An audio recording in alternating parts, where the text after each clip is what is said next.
bonsoir, merci de nous rejoindre. Au sommaire de ce journal, la coopération algéro-italienne à la lumière de la visite du président du Conseil des ministres italien ce lundi en Algérie à l'invitation du président de la République.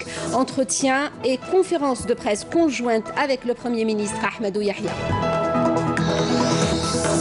Le ministre de la Justice, garde des Sceaux, inaugure le nouveau siège de la Cour d'Oran et rappelle tout l'intérêt qu'accorde le premier magistrat du pays au secteur de la justice qui a fait l'objet de profondes réformes.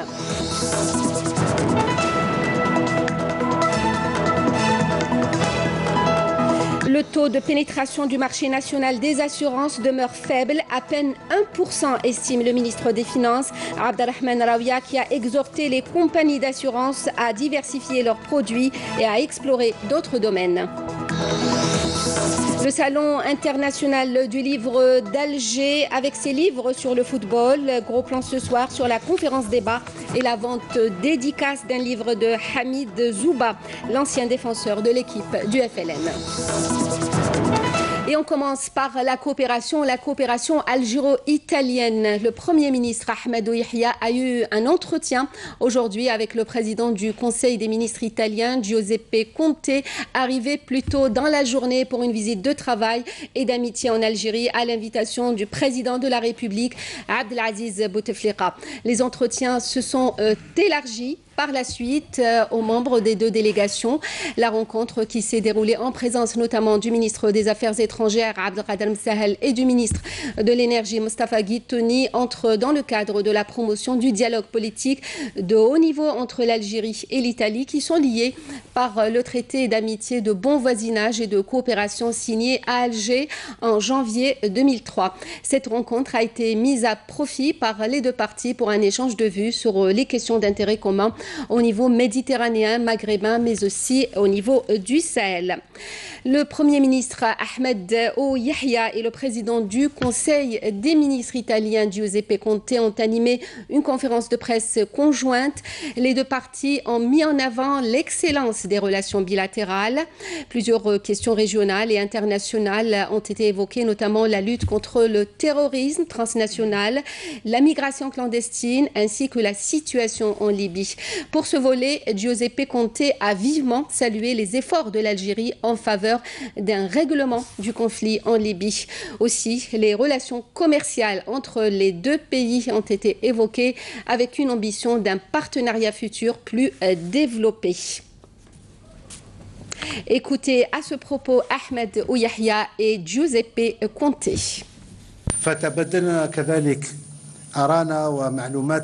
Nous avons également échangé nos points de vue et nos informations.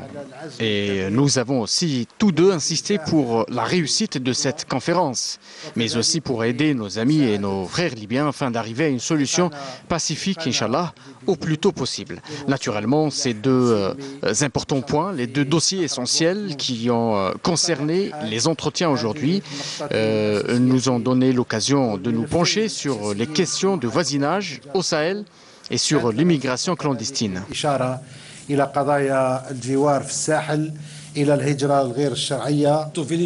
Je suis très content de ma visite en Algérie. C'est une visite qui coïncide avec l'anniversaire de la signature du traité d'amitié entre nos deux pays.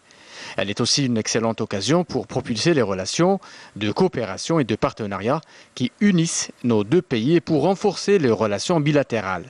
Nous avons eu une rencontre constructive et positive dans laquelle nous avons mis le point sur les excellentes relations qui nous unissent à l'Algérie et nous affirmons notre soutien absolu à un pays avec lequel nous relie une relation de compréhension et de respect. L'Algérie est pour nous le premier partenaire commercial en Afrique. E delle relazioni e l'ampio spettro di interessi condivisi. La mia visita qui conferma il convinto sostegno italiano a un paese, l'Algeria, a cui ci lega una lunga amicizia basata sul rispetto reciproco, sulla mutua.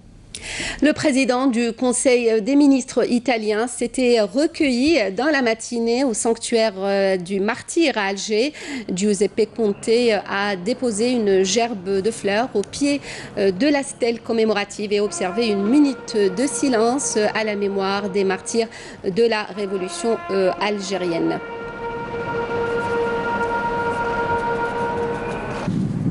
Accompagné du ministre des Affaires étrangères Abdelkader Msahel, Giuseppe Conte s'est attardé depuis Maqam el-Shahid devant cette vue panoramique sur Alger.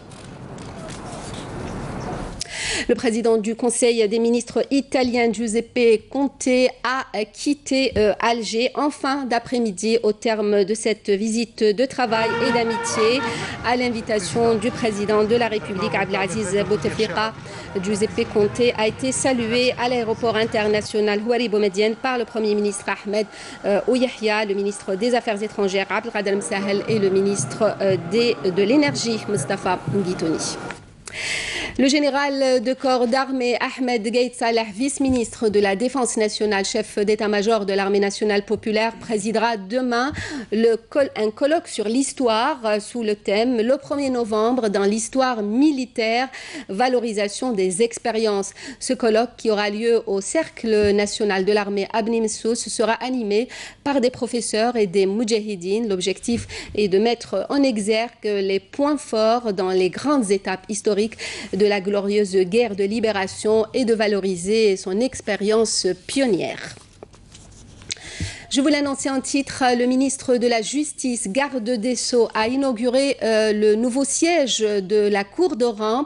Taïeb Louh a rappelé à cette occasion tout l'intérêt qu'accorde le premier magistrat du pays au secteur de la justice et qui a fait l'objet de profondes réformes et bénéficié d'importantes réalisations. Nakhla Al-Arbi. La réalisation du nouveau siège de la Cour d'Oran intervenant au titre du programme de développement décidé par le président de la République pour cette wilaya a nécessité un investissement de plus de 4,5 milliards de dinars. Ces nouvelles technologies vont permettre à la défense de traiter les dossiers à partir de la salle d'audience. Elles permettent aussi de suivre leur traitement au niveau de la Cour suprême. Et tout cela, c'est grâce à cette application. Ces dernières années, le secteur de la justice a fait l'objet de profondes réformes et bénéficié d'importantes réalisations. Pour rappel, les données statistiques présentées lors d'un exposé indiquent que les activités de la Cour d'Oran depuis janvier au 31 octobre dernier ont porté au niveau du pôle pénal spécialisé d'Oran sur des affaires liées aux stupéfiants, au terrorisme, aux atteintes au système de traitement automatique, aux infractions à la législation d'échange et enfin à la corruption. Taïeb Louh a estimé que cette importante infrastructure reflète les aspirations prometteuses en matière de développement de cette wilaya. Le taux de pénétration du marché national des assurances demeure faible, à peine 1%, estime le ministre des Finances, Abdelrahman Rawia, qui a exhorté les compagnies d'assurance de diversifier leurs produits et d'explorer d'autres domaines pour élargir l'activité de l'assurance en Algérie. Le ministre s'exprimait à l'ouverture d'une rencontre organisée sur 2 jours à Alger par l'Union des assureurs et réassureurs et la compagnie centrale de réassurance. Je vous invite à écouter cet extrait de l'intervention du ministre des Finances. Ce rendez-vous de dimension internationale s'inscrit dans le cadre de la stratégie globale de mise en œuvre dans le cadre de la réforme financière axée sur le renforcement de la compétition et la diversification du marché des assurances qui demeure un marché ouvert avec des sociétés publiques, privées nationales, privées étrangères et également des sociétés créées en partenariat avec de grands groupes internationaux d'assurance. La Caisse nationale des congés payés et du chômage intempéries du BTPH a pris en charge durant les dernières intempéries quelques 160 000 travailleurs du secteur pour une valeur de 600 millions de dinars. La Caisse facilite aujourd'hui la déclaration des employés aux entreprises en mettant en place de nouveaux services en ligne. C'est un reportage de Hassan Azouberi. 990 000 travailleurs des secteurs du bâtiment et des travaux publics et de l'hydraulique ont été remboursés par la Caisse nationale des congés payés et du chômage intempéré du BTPH à fin septembre 2018 pour une dépense de 24 milliards de dinars. Pour la période intempérie, 160 000 travailleurs ont été pris en charge pour un montant de 600 millions de dinars. Nous avons également lancé il y a 2 années une prestation nouvelle qu'on appelle la prestation canicule. À la fin du mois de septembre, nous n'avons pris en charge que 141 dossiers, donc pour une dépense de 2 millions, supérieure à 2 millions de dinars. Donc c'est une prestation qui est innovante, nouvelle, et nous sommes en train de lui donner le temps d'évoluer et de se faire surtout connaître auprès de ses usagers, donc les entreprises du BTPH, notamment ceux qui sont implantés au niveau du Sud. 100 000 travailleurs étrangers exercent en Algérie, dont un grand nombre sont issus du secteur du bâtiment et des travaux publics, mais ils ne représentent que 5% du nombre global de travailleurs déclarés au niveau de la CACOBAT. Le nombre de travailleurs étrangers au sein de la CACOBAT est marginal, puisqu'il avoisine environ 50 000 à 60 000 travailleurs, ça dépend donc des mois.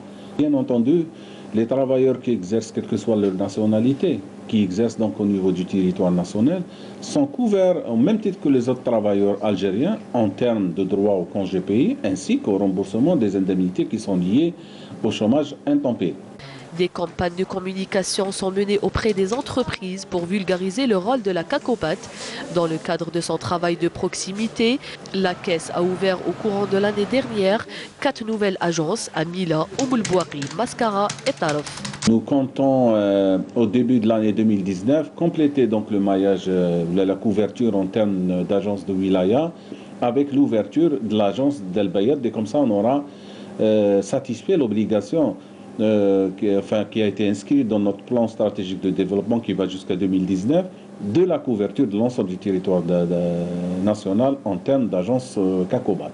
Depuis sa création en 1997, la CACOBAT a investi dans la modernisation. Elle a à ce titre mis en place une plateforme de télédéclaration Tasrihatkoum.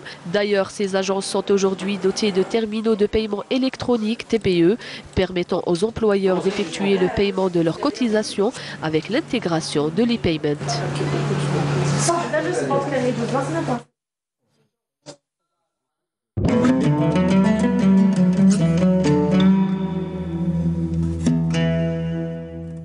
بسم الله الرحمن الرحيم إن الصلاة كانت على المؤمنين كتابا موقوتا صدق الله العظيم.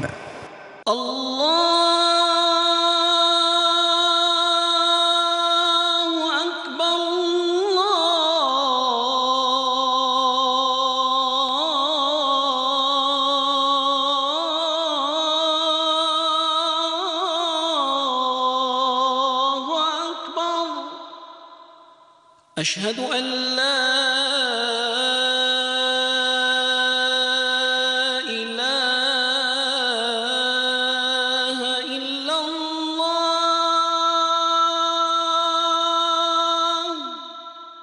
أشهد أن لا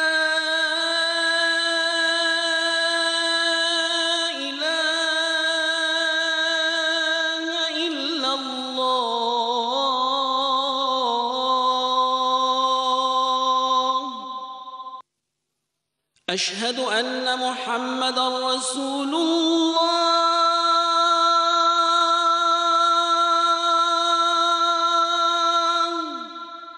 أشهد أن محمدًا رسول الله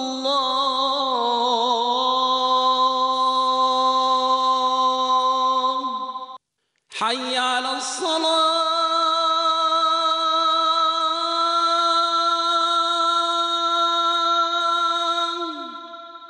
حي على الصلاة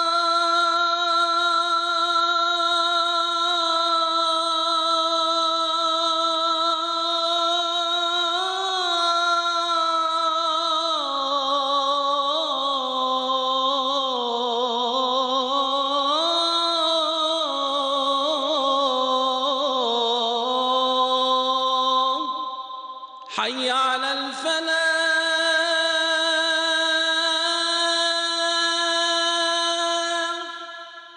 حي على الفلاح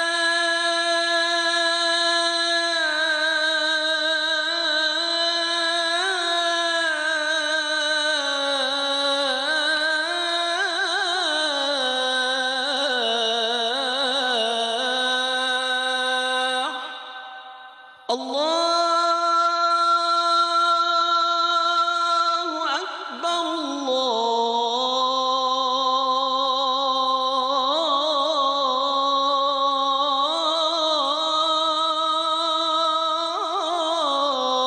الله أكبر لا إله إلا الله. اللهم رب هذه الدعوة التامة والصلاة القائمة آت محمدا الوسيلة والفضيلة والدرجة الرفيعة وابعثه اللهم مقاما محمودا الذي وعدته. C'était là l'appel à la prière d'El-Aïcha pour Alger et ses environs. La suite du journal, le ministre du Commerce, Saïd Djelleb, à Doha, à la tête d'une importante délégation d'opérateurs économiques algériens représentant 31 entreprises économiques qui participent au Salon international de l'agroalimentaire. Invité d'honneur de cette 4e édition du Salon, l'Algérie mettra en exergue le produit national et explorera les opportunités de partenariat et d'investissement sur les marchés qataris et ceux du Golfe en général. À propos de la coopération, le groupe Sonatrach a signé avec la société italienne spécialisée en ingénierie Main Tecnimo un contrat d'engineering project construction EPC pour la réalisation d'un 4e train de gaz de produits liquéfiés GPL. Ce contrat est estimé à plus de 29 milliards de dinars. Le projet sera situé au niveau du complexe industriel GPL Zina, se trouvant à 6 km de Hassim Saoud et dont la capacité nominale de traitement de gaz est estimée à 8 millions de mètres cubes jour. Il permettra essentiellement le traitement du gaz associé produit au niveau du champ nord Hassim Saoud afin d'augmenter la production GPL et du condensat stabilisé et d'améliorer la qualité du gaz. Ce projet, dans la réception définitive est prévu pour juin 2021, permettra d'augmenter la production du GPL en passant de 3600 tonnes jour à 4800 tonnes jour et du condensat pour passer de 330 tonnes jour à 480 tonnes jour.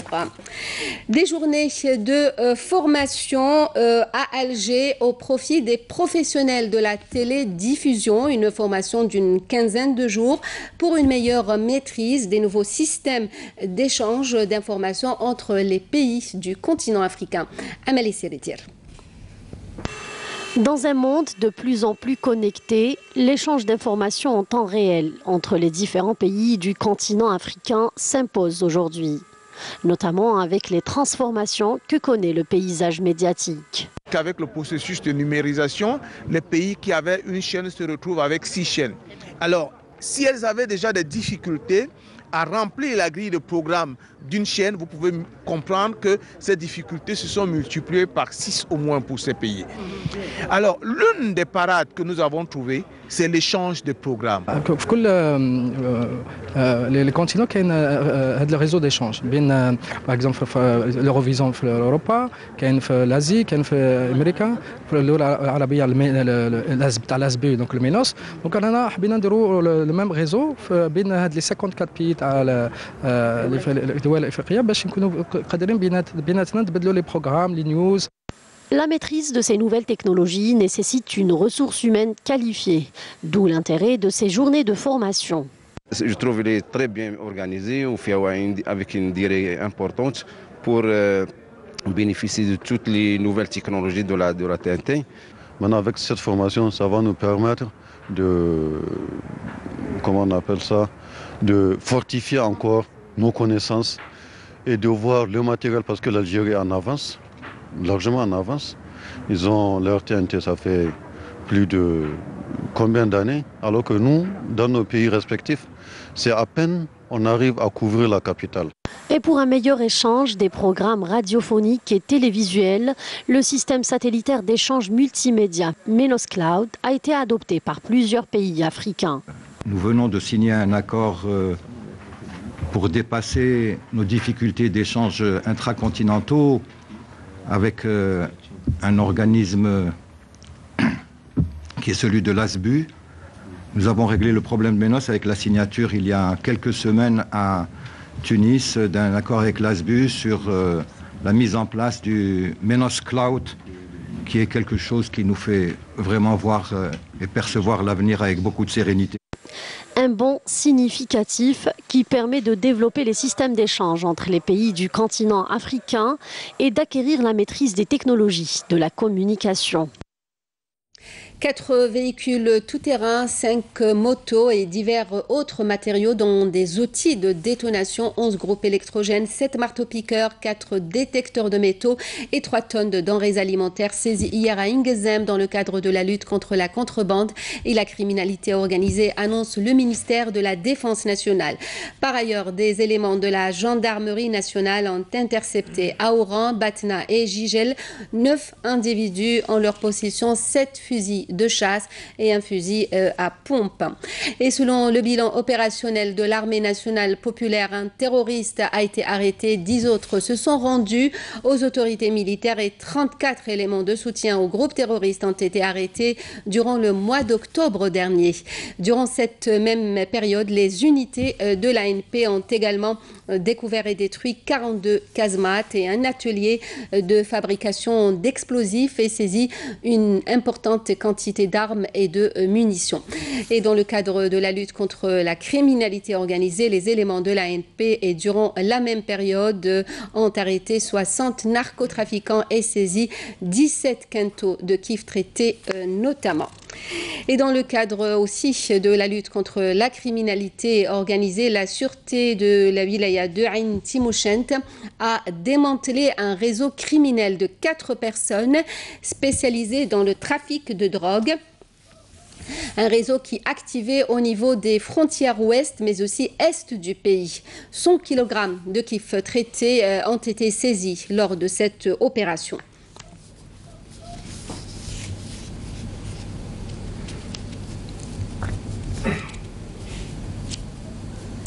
Le Salon international du livre d'Alger se poursuit au Palais des expositions des Pins maritimes.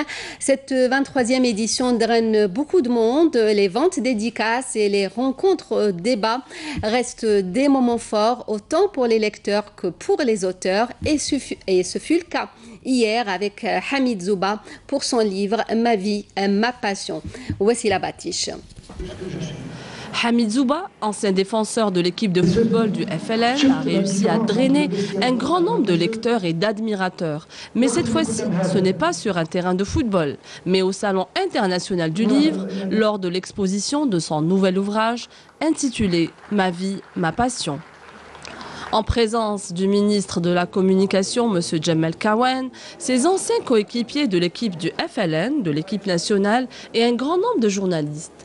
Hamid Zouba, grand passionné de lecture, a été accroché très jeune par l'auteur Jean Génaud. « Changer ma vie », cet ouvrage l'a beaucoup inspiré pour sa réussite dans sa vie et le sport a été pour beaucoup dans l'homme qu'il est devenu aujourd'hui. C'est une journée, je n'ai jamais senti l'émotion comme aujourd'hui. Je l'ai trouvé au-dessus de ma réputation et des résultats que j'ai obtenus. Mais seulement, je me suis dit, finalement, quand on va vers la jeunesse, on n'est jamais trahi, on n'est jamais déçu. Il faut absolument que, avec des moyens comme ça, on est obligé de rallier la jeunesse pour qu'elle puisse avoir une marche sur laquelle démarrer dans la vie. Au fait, c'est un cadeau pour mon père. Donc, mon père était toujours fan du Mouloudia d'Alger. Et au fait, c'est un cadeau pour mon père. Donc voilà, j'espère que ça lui fera plaisir. Ahmed Houari Bassou, l'ancien footballeur et journaliste, était également présent à cette conférence débat pour présenter son dernier ouvrage, Vert et Blanc, de 1963 à 1988, une œuvre qui retrace le premier quart de siècle de l'évolution du sport. C'était une très très belle journée, je suis très content de voir qu'il y a beaucoup de monde qui s'intéresse au football et surtout à la littérature sportive. Voilà. D'ici l'année prochaine, Inch'Allah, pour le prochain salon, il devrait être disponible et finalisé. Mais c'est toujours, je vais faire la deuxième partie, donc ce sera encore 25 ans pour boucler les 50 et si on peut aller au-delà, c'est très bien. La glorieuse équipe de football du FLN reste le meilleur exemple de réussite pour la future génération. On arrive au sport avec le rallye Challenge Sahari International. L'étape de ce lundi était une boucle Timimoun. Abdelmajid Benkassi est notre envoyé spécial. Reportage. 123 km pour cette 5e étape, une spéciale sur un parcours alternant piste et dune. Une étape carrément de vitesse pour une boucle Timimoun qui a fait le tour des oasis environnantes. Et c'est une boucle jusqu'à rendre à Timimoun. Et c'est pas loin, mais c'est rapide. Hier soir, il a dit. Et on passe par les Palmeries, nous fait pas beaucoup de dunes aujourd'hui. Je pense que la 5e étape, ça sera un petit peu difficile. Il y a beaucoup de waypoints, mais on est là pour réussir à le faire. C'est la première fois ici en Algérie. Au fait, c'est magnifique. C'est des paysages superbes. On est très contents, فرحانين بزاف اللي نمثلوا الجزائريات bien sûr. Inch'Allah, il y aura plus الجزائريات معنا, plus encore. Et puis Inch'Allah, le but ديالنا c'est نكملوا les étapes. C'est ça le but ديالنا. Parmi les concurrents sur la ligne de départ, le pilote moto Zagrar El-Hadj, classé 6e au général, il est le premier des Algériens au classement provisoire. Mais l'enfant de l'Orwat a beaucoup d'ambition. Pour les objectifs, حنايا متمنين نطلعوا أكثر نطلعوا هذا سبور.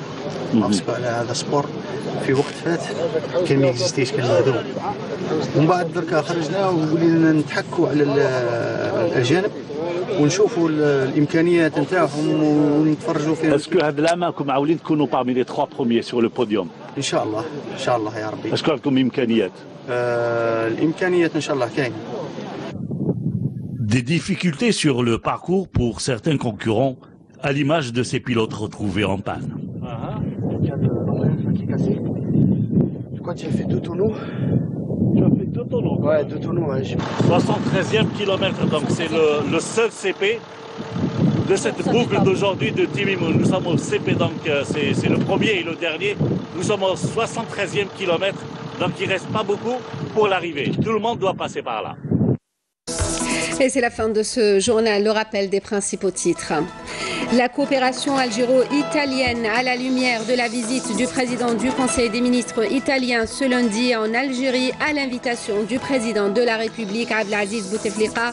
Entretien et conférence de presse conjointe avec le Premier ministre Ahmadou Yahya. Le ministre de la Justice, garde des Sceaux, inaugure le nouveau siège de la Cour d'Oran et rappelle tout l'intérêt qu'accorde le premier magistrat du pays au secteur de la justice qui a fait l'objet de profondes réformes.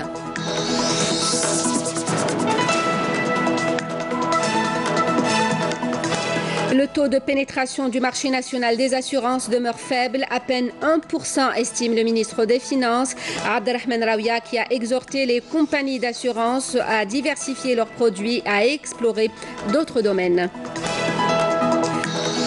Le Salon international du livre d'Alger avec ses livres sur le football et gros plan ce soir sur la conférence débat et la vente dédicace d'un livre de Hamid Zouba, l'ancien défenseur de l'équipe du FLN. Merci à vous de nous avoir suivis. Vous pouvez revoir nos programmes. Les liens s'affichent au bas de votre écran. Pour le journal, à 20h, Amina Nadir pour l'édition en arabe. Demain à midi, Friel Assari. Quant à moi, je vous donne rendez-vous à 19h. Passez une très bonne soirée.